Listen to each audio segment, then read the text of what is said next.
Hello everyone, this is Deepshika and today we are going to continue the second part of first chapter of class 10th, A Letter to God by G.L. Fuentes. अगर आपने first part नहीं देखा है तो I would suggest कि आप पहले first part देखें ताकि सेकंड पार्ट समझने में आपको आसानी हो। तो चलिए एक छोटा सा रिकैप लेते हैं चैप्टर का। चैप्टर है a letter to God and it is written by G.L. Fuentes। जो मेन कैरेक्टर है चैप्टर का that is Lencho. He is a farmer, वो एक किसान है और उसको एक्सपेक्टेशन है कि अच्छी सी बारिश होगी जिससे उसकी फसल और अच्छी हो जाएगी and he will have a good earning. उसकी कमाई भी बहुत अच्छी होगी, इनकम भी बहुत अच्छी होगी। बट सडनली जो बारिश है वो ओलो में कन्वर्ट हो जाती है, हेल स्टोन्स गिरने लगते हैं and he becomes very sad because his fields get destroyed because of hail stones. अब उसे लगता है कि शायद वो और उसकी फैमिली भूखे ही मर जाएंगे पूरे साल, but still he has a hope and that is from God that he will get some help from God, कि शायद उन्हें भगवान से कुछ हेल्प मिलेगी। तो चलिए कंटिन्यू करते हैं स्टोरी को एंड विल सी आगे क्या होता है। All through the night, Lencho thought only of his one hope, that was the help of God, whose eyes, as he had been instructed, see everything, even what is deep in one's conscience. Conscience means हमारा मन, हमारा ज़मीर, moral sense of right or wrong, जो हमें ये बताता है कि क्या ठीक है क्या गलत है। वो पूरी रात सोचता रहा उसी उम्मीद के बारे में कि शायद भगवान से कुछ सहायता मिले, क्योंकि उसे सिखाया गया था बचपन से कि भगवान की आंखें सब देखती है, यहाँ तक कि वो चीज़ भी जो हमारे मन के अंदर है। Lencho was an ox of a man. Ox of a man means he was very hard working. He used to work like an ox, working like an animal in his fields, but still he knew how to write. Lencho बहुत hard working था, खेतों में एक पशु की तरह वो काम करता था, बट फिर भी उसे थोड़ा बहुत लिखना आता था। The following Sunday at daybreak he began to write a letter which he himself would carry to town and place in the mail. और नेक्स्ट संडे जैसे ही आया उसने सुबह को एक लेटर लिखना स्टार्ट किया और खुद उसको लेकर शहर गया ताकि उसे मेल बॉक्स में डाल सके। It was nothing less than a letter to God, और यही वो था जो था letter to God. God he wrote, if you don't help me my family and I will go hungry this year. उसने लेटर पे लिखा कि भगवान अगर आप मेरी हेल्प नहीं करेंगे तो मुझे और मेरी फैमिली को इस साल भूखा ही मरना पड़ेगा। I need 100 pesos. Pesos is Mexican currency, Mexico की करेंसी है। in order to sow my fields again and to live until the crop comes because the hailstorm. मुझे अपने खेतों में दोबारा बीज बोने के लिए और अगली फसल तक गुजारा करने के लिए कितने पैसों की जरूरत है? 100 pesos की, क्योंकि हेलस्टोन ने मीन्स सब कुछ उसका फील्ड को बर्बाद कर दिया है। He wrote to God on the envelope, put the letter inside and still troubled went to town. उसने लिफाफे पे ये सब कुछ लिखा, एड्रेस था टू गॉड, और लेटर को लिफाफे में डालकर एनवेलप में डालकर शहर की तरफ चला। At the post office he placed a stamp on the letter and dropped it into the mail box. Post office पहुंचा, वहां पे उसने एनवेलप पे टिकट लगाया और उसको लेटर बॉक्स में डाल दिया। One of the employees, who was a postman and also helped at the post office, went to his boss, laughing heartily, and showed him the letter to God. अब एक postman जिसने उसका letter लिया था वो पोस्ट मास्टर के पास, अपने boss के पास हंसते हुए गया और उसे वो भगवान के नाम वाला लेटर दिखाया। Never in his career as a postman had he known that address.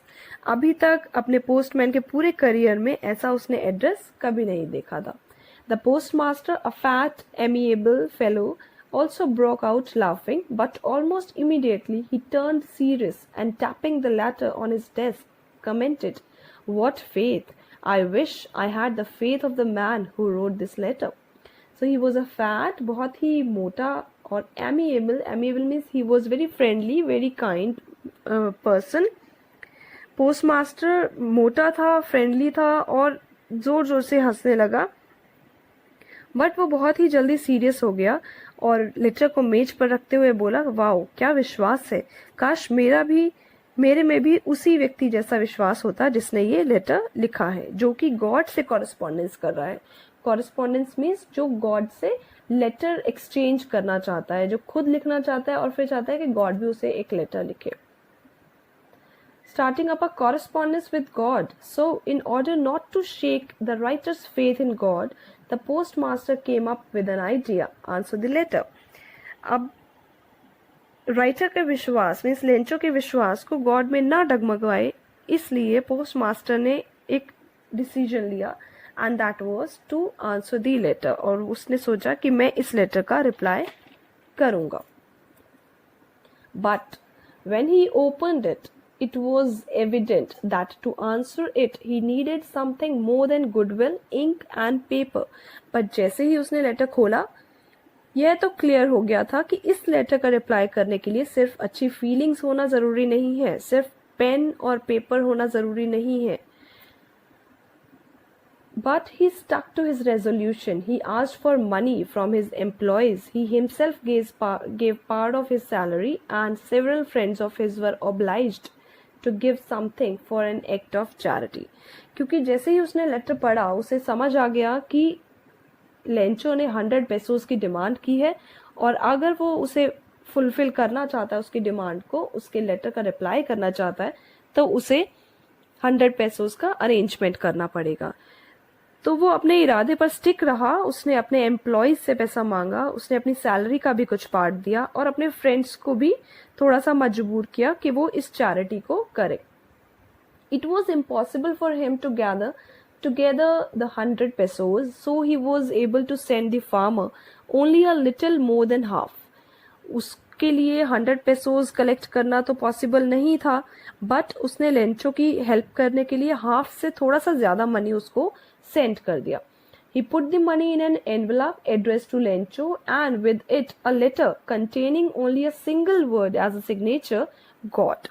उसने पैसे एक एनवेलप में डाले और लेटर पर गॉड के सिग्नेचर किए और उस पर लेंचो का एड्रेस लिखा. The following Sunday, Lencho came a bit earlier than usual to ask if there was a letter for him. अगले संडे अपने लेटर का पूछने के लिए लेंचो टाइम से पहले ही पोस्ट ऑफिस आ गया, क्योंकि उसे उम्मीद थी कि गॉड का लेटर उसके पास जरूर आया होगा. It was the postman himself who handed the letter to him, while the postmaster, experiencing the contentment of a man who has performed a good deed, looked on from his office. Contentment means satisfaction. Postman ने खुद उसको वो letter दिया, और postmaster, जो कि ये बहुत अच्छा काम करके बहुत सेटिस्फाई फील कर रहे थे, वो अपने ऑफिस से ही सब कुछ देखते रहे. Lencho showed not the slightest surprise on seeing the money. Such was his confidence. वो पैसे देखकर लेंचो को बिल्कुल भी सरप्राइज नहीं हुआ, क्योंकि उसको कॉन्फिडेंस था कि गॉड उसकी हेल्प जरूर करेंगे. But he became angry and when he counted the money. But जैसे ही उसने पैसे गिने तो उसे बहुत गुस्सा आया. क्यों? क्योंकि अब तो सिर्फ 70 pesos थे, but he demanded for 100 pesos. God could not have made a mistake, nor could he have denied Lencho what he had requested.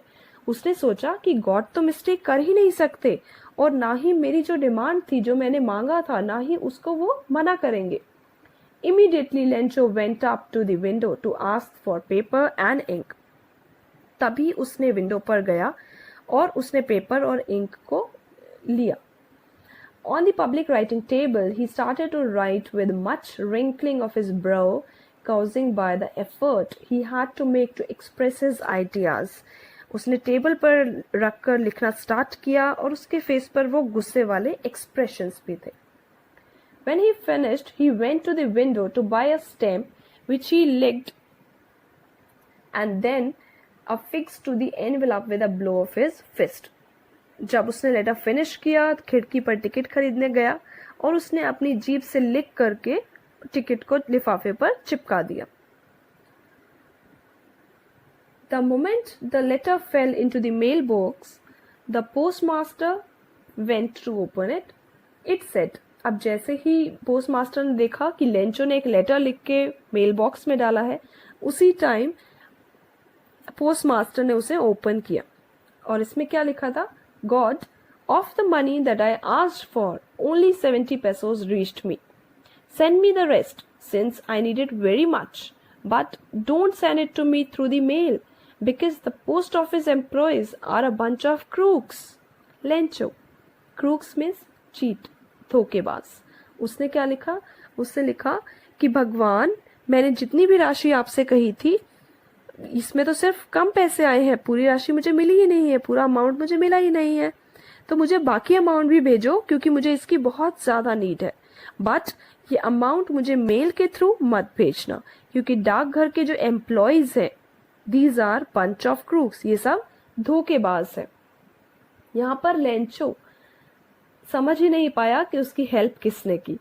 Help करने वाले पोस्ट मास्टर, पोस्टमैन और पोस्ट ऑफिस के एम्प्लॉयज जिन्होंने अपनी सैलरी में से कुछ पार्ट उसको दिया था, वो उसको पूरा पैसा नहीं दे पाए, लेकिन लेंचो ने सोचा कि शायद उन्होंने ही वो 30 पैसोस निकाल लिए हैं। So this is a kind of irony also कि वो जिन्होंने उसकी हेल्प की उनको नहीं समझ सका, उन्हें नहीं पहचान पाया। With this we come to an end of this chapter. I hope अब आपको complete chapter समझ आ गया होगा. If you like the video, do hit the like button, share it with your friends and subscribe to my channel. Don't forget to hit the bell icon for more updates. Till then, take care. Bye bye.